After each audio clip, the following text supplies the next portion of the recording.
Du musst einfach nur tun, was ich sage. Läuft. Hallo ihr Lieben, fast 2 Jahre sind vergangen, seitdem der ehemalige YouTube-Star und Teenie-Schwarm Austin Jones am Flughafen von Chicago verhaftet wurde. Die Anklage: Herstellung bzw. Inauftraggebung von Kinderpornografie. Der damals 24-Jährige hatte Kontakt zu mindestens 2 Fangirls im Alter von 14 bis 15 Jahren gesucht und hat sie auf perfide Art und Weise mit psychologischen Spielchen dahingehend manipuliert, dass sie brisantes Foto- und Videomaterial von sich und ihren Genitalien an ihn schicken. Du musst mir beweisen, dass du wirklich mein größter Fan bist. Ich kann dich auf Instagram ganz groß als Model rausbringen. Du musst einfach nur tun, was ich sage. Ich habe zu dem Fall damals schon ein Video gemacht und das ist ziemlich ausführlich geworden, weil ich mich anhand der Gerichtsdokumente und ganz viele anderer Quellen orientiert habe. Also wenn ihr euch einen Überblick verschaffen wollt, dann klickt einfach mal hier oben auf die Infobox und gebt euch die ganze Geschichte. Es ist echt krass. Die letzten 2 Jahre saß Austin nun das Urteil erwartend zu Hause bei seiner Mom. Gegen eine Kaution von $100.000 und der Auflage, dass er in dieser Zeit nicht im Internet unterwegs ist, durfte er nämlich zu Hause bleiben, bis das Urteil gefällt wurde. Was jetzt passiert ist. Aber vorher gab es nochmal eine Anhörung. Er erklärte, dass er es sehr bereut, das getan zu haben und man aber auch verstehen muss, dass seine Kindheit echt beschissen war. Ja gut. In der Kindheit sexuell missbraucht, der Vater koksabhängig, seine Schwester starb mit 10 an Krebs, sein Haus ist vor ein paar Jahren niedergebrannt. Okay, das ist heftig, ohne Frage. Aber man ist selber dafür verantwortlich, was man aus sich macht. Und vom Opfer zum Täter war noch nie eine steile Karrierekurve, oder? Und leider ist das auch keine Ausrede für die Ausbeutung von Jugendlichen, wenn man gerade mal Bock auf junges Gemüse und dessen Löcher hat.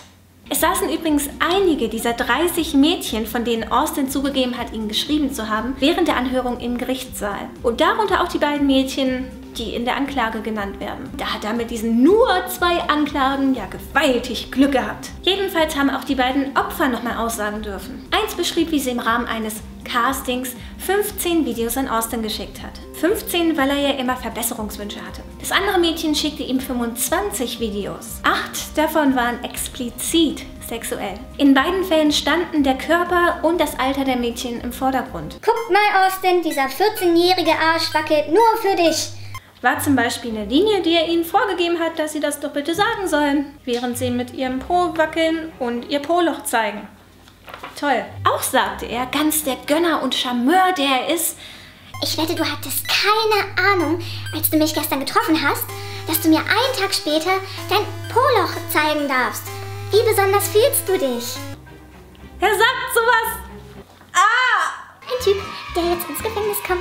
So, die Verteidigung hoffte auf das Mindestmaß von 5 Jahren Haft für Austin. Die Staatsanwaltschaft wollte 11 Jahre. Letztendlich sind es auf Geheiß des Richters 10 Jahre Gefängnis geworden. Austin muss allerdings nicht sofort hinter schwedische Gardinen. Bis zu seinem Haftantritt am 28. Juni, also nächsten Monat, darf er zu Hause bei seiner Mama bleiben. Und Austin unterliegt der Auflage, 2-mal die Woche bis zu seinem Haftantritt zu einer Therapiesitzung zu gehen. Vorbereitend auf das Gefängnis. Ist vermutlich keine schlechte Idee.